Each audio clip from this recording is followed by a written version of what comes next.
जी आपने बताया कि जगन्नाथपुरी में कोई एकादशी का व्रत नहीं रखता, वहाँ के लोग नहीं रखते। तो लेकिन ऐसा भी सुना है कि वहीं जा कर के बहुत से लोग अपना उद्यापन वगैरह जो करना होता है ना, वही कराते हैं एकादशी का। तो जब वो लोग मानते नहीं तो फिर वो पंडा लोग कैसे कराते हैं एकादशी का व्रत?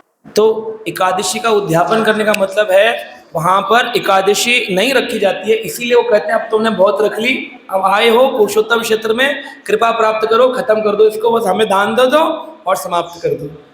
लेकिन एकादशी का एक नियम है कि जब भी शुरू करी जाए तो प्राण अंत तक उसको रखना चाहिए। तो दो विधि हैं एकादशी की, एक है स्मार्त एकादशी और एक है वैष्णव एकादशी।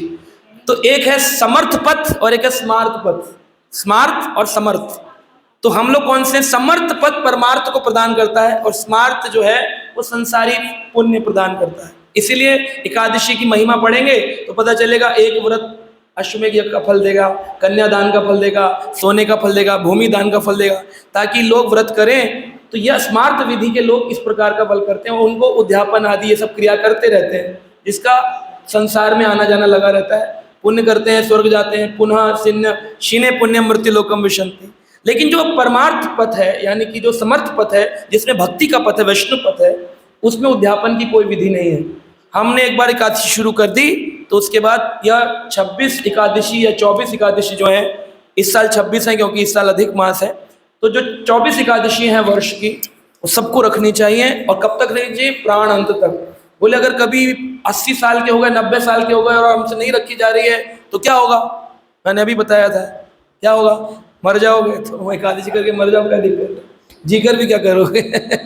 तो इसलिए एकादशी का उद्यापन यह भौतिक लोगों का कर्म कांड सेक्शन है, जहाँ कर्म करके फल की प्राप्ति है। वो कहते हैं हमने अब 11 ब्राह्मणों को खिला दिया, हमने उद्यापन कर दिया, अब हमें एकादशी नहीं रखनी है।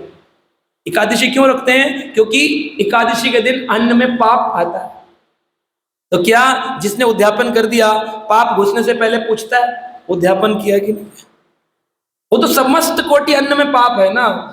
तो फिर इसका मतलब जिसने उद्यापन किया उसको भी पाप लगता है, लेकिन उसकी बुद्धि क्योंकि क्षीण है, वो समझ नहीं पाता कि उद्यापन करने से पाप समाप्त नहीं होता। इसलिए एकादशी एक बार प्रारंभ करी तो उसकी कभी समाप्ति नहीं करता। हरे कृष्ण।